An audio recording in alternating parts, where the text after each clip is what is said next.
Bonjour et bienvenue sur le quiz de la semaine. Une émission proposée par Radio Prédication, animée par Dominique et Martine. Bonjour à tous, j'espère que vous allez bien, que vous êtes en forme. Bonjour Martine. Bonjour tout le monde. J'espère que tu vas bien. Bon, d'accord. On a un temps clair aujourd'hui. Aujourd'hui, oui. Il a fait même du soleil d'ailleurs. Une petite pointe, hein. Une petite pointe, ouais. Bonjour auditeurs, j'espère que vous allez bien également, que vous allez passer une très bonne semaine dans votre travail, dans votre famille, si vous pouvez travailler bien sûr. En tout cas, bienvenue sur le quiz de la semaine. Aujourd'hui, nous allons voir Matthieu chapitre 17. Je rappelle que nous lisons dans la Bible du Semeur. Il y aura d'ailleurs une particularité, on verra tout à l'heure. Voilà, c'est que dans la Semeur. Oui. Nous allons également... il y aura la question de peu trop de l'Éternel, bien sûr. Bien sûr. Et au niveau... Alors, j'ai oublié de charger mes emails parce que je me souviens plus de la société de distribution qui m'a envoyé les chansons. Donc, je voudrais bien quand même les citer. Voilà, c'est J&N. Alors, J&N, c'est Jason Nation. Voilà. Apparemment, c'est le nom de la personne qui s'occupe de cette société. Et puis, donc, il m'a envoyé pas mal plusieurs titres. On va écouter ça dans une première chanson vers la 4e ou 5e question, et puis l'autre après les questions, et puis la dernière, ce sera après la question de peu trop de l'Éternel. Voilà, c'est le schéma musical de l'émission. Vous savez tout comme ça. Puis tout de suite, on va voir la question de peu trop de l'Éternel, hein, Martinette? Oui, mon cœur. Oui, mon cœur. Bon, voilà. Alors, quelle est la première personne à voir Jésus après sa résurrection? Voilà. Quelle est la première personne à voir Jésus après sa résurrection? Je ne vais pas y arriver. Alors, est-ce que c'est Marie, mère de Jésus, Marie de Magdala, Pierre ou Lazare? Voilà. Quelle est la première personne à voir Jésus après sa résurrection? Marie, mère de Jésus, Marie de Magdala, Pierre ou Lazare? On aura la tendance des tweetos après la première chanson. Hein. Ouais. Et puis les réponses, ça sera à la fin de l'émission. Voilà. Bon. Voilà. Et puis là-dessus, on va écouter Matthieu chapitre 17, première partie. Allons-y. Matthieu chapitre 17 dans la Bible du Semeur. 6 jours plus tard, Jésus prit avec lui Pierre, Jacques et Jean son frère, et les emmena sur une haute montagne à l'écart. Il fut transfiguré devant eux. Son visage se mit à resplendir comme le soleil, ses vêtements prirent une blancheur éclatante, aussi éblouissante que la lumière. Et voici que Moïse et Élie leur apparurent. Ils s'entretenaient avec Jésus. Pierre s'adressa à Jésus et lui dit : « Seigneur, il est bon que nous soyons ici. Si tu es d'accord, je vais dresser ici 3 tentes, une pour toi, une pour Moïse et une pour Élie. » Pendant qu'il parlait ainsi, une nuée lumineuse les enveloppa et une voix en sortit qui disait : « Celui-ci est mon fils bien-aimé, celui qui fait toute ma joie. Écoutez-le. » En entendant cette voix, les disciples furent remplis de terreur et tombèrent le visage contre terre. Mais Jésus s'approcha et posa la main sur eux en disant : « Relevez-vous, et n'ayez pas peur. » Alors ils levèrent les yeux et ne virent plus que Jésus seul. Pendant qu'ils descendaient de la montagne, Jésus leur donna cet ordre : « Ne racontez à personne ce que vous venez de voir avant que le Fils de l'homme ne soit ressuscité des morts. » Les disciples lui demandèrent alors : « Pourquoi donc les spécialistes de la loi disent-ils qu'Élie doit venir en premier lieu ?» Il leur répondit : « Effectivement, Élie doit venir remettre toutes choses en ordre. Or, je vous le déclare, Élie est déjà venu, mais ils ne l'ont pas reconnu. Au contraire, ils l'ont traité comme ils l'ont voulu. Et c'est le même traitement que va subir de leur part le Fils de l'homme. » Les disciples comprirent alors qu'il parlait de Jean-Baptiste. Eh oui, mais ont-ils raison de penser que c'est Jean-Baptiste? Mystère. Hein? Je ne sais pas si on le saura d'ailleurs aujourd'hui, mais bon, c'est pas grave. Voilà, donc c'était la première partie de ce chapitre 17 de Matthieu. Et puis nous, on va commencer la première question, Martinette. Attends, parce que je t'ai pas remis ton micro. Oh, alors, ça va mal, hein.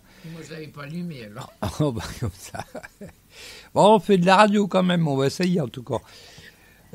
Donc, la première question, alors je vais la trouver normalement au début de mon fichier, voilà. Alors, je rappelle que la première partie du chapitre 17 allait du verset 1 au verset 13. Ah, c'est un petit chapitre, hein, c'est 27 versets. Donc, c'est pas très, très, très long à lire. Donc, on voit bien en lisant la Bible que finalement, la majorité des chapitres sont pas très longs. Après, il y a des exceptions. Bon, il y en a qui c'est 60, 70 versets. Bon, ça, c'est des exceptions. Mais en général, c'est pas très, très long à lire. Hein. Oh, non. Allez, la première question, t'es parée, Martinette? Ouais. Ouais.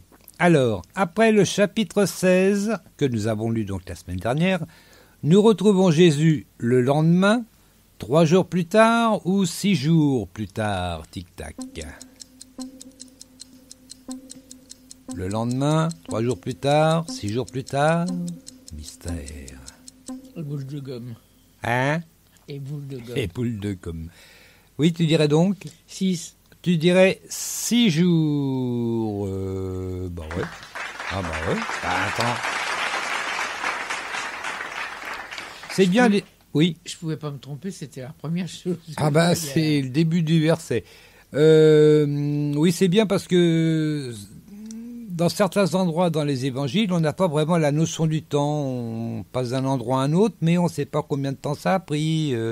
Des fois, c'est une semaine, des fois, c'est 6 mois, on ne sait pas. Là, au moins, c'est bien, c'est temporel, 6 jours plus tard. Bon, c'est bien. Et puis, on va lire ça, c'est juste le premier verset, hein, je crois. Oui. Donc, je ne suis pas du tout dessus. Bon, je vais y arriver. Comme d'habitude. Bon, non. Alors, 6 jours plus tard, Jésus prit avec lui Pierre, Jacques et Jean, son frère, et les emmena sur une haute montagne à l'écart. Voilà.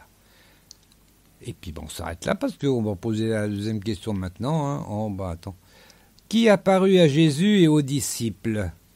Abraham et Élie, Noé et Élie, ou Moïse et Élie? Bon, on sait qu'il y a Élie déjà, hein? Bon. Alors, Abraham et Élie, Noé et Élie, ou Moïse et Élie, tic-tac.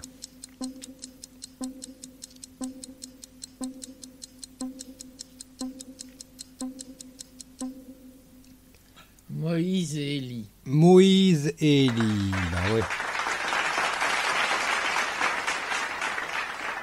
Moïse et Élie. Donc ça c'est au verset 3, donc on va dire le 2 et le 3. Il fut transfiguré devant eux. Son visage se mit à resplendir comme le soleil, ses vêtements prirent une blancheur éclatante, aussi éblouissante que la lumière. Et voici que Moïse et Élie leur apparurent. Ils s'entretenaient avec Jésus. Bon. Là-dessus, on va poser la question suivante. Après que Dieu a parlé ou ait parlé, moi j'aime mieux après que Dieu ait parlé, je ne sais pas comment ça se dit sinon, mais bon. Après que Dieu ait parlé, les disciples s'évanouissent, tombent à genoux ou tombent tête contre terre. Après que Jésus a parlé, les disciples s'évanouissent, tombent à genoux ou tombent à terre. Tic-tac.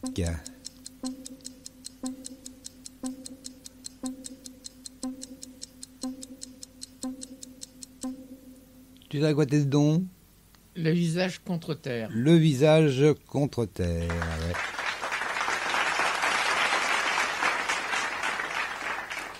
C'est au verset 6. On va lire ça, donc on en est au 4. 4 à 6. Pierre s'adressa à Jésus et lui dit « Seigneur, il est bon que nous soyons ici. Si tu es d'accord, je vais dresser ici 3 tentes, une pour toi, une pour Moïse et une pour Élie. » Pendant qu'il parlait ainsi, une nuée lumineuse les enveloppa, et une voix en sortit qui disait « Celui-ci est mon fils bien-aimé, celui qui fait toute ma joie, écoutez-le. » En entendant cette voix, les disciples furent remplis de terreur et tombèrent le visage contre terre. Voilà. Ah bah, il Ça dit... doit faire un drôle d'effet. Ah, ouais, ouais. Mais c'est vrai qu'il y a plusieurs questions qu'on peut se poser hein, dans cette partie. C'est que d'une part, comment ils reconnaissent Moïse et Élie?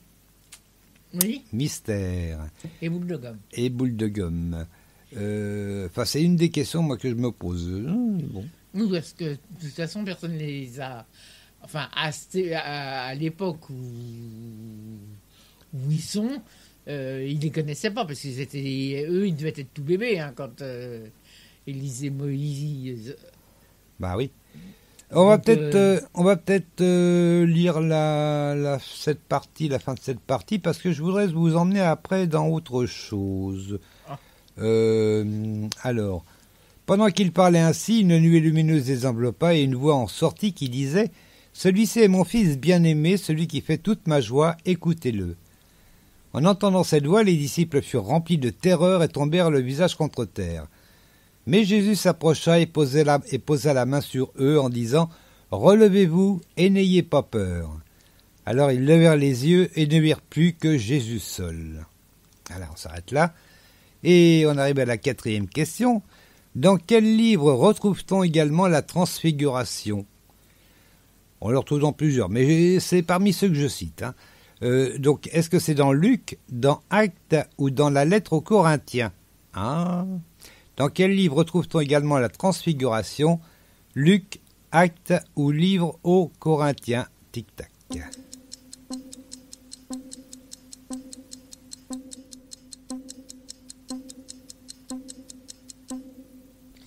Je dirais livre aux Corinthiens. La lettre aux Corinthiens et... Non. Non. C'est dans Luc... on va dire ça, c'est au chapitre 9, versets 28 à 36. Alors, j'espère que je suis sur le bon. Oui.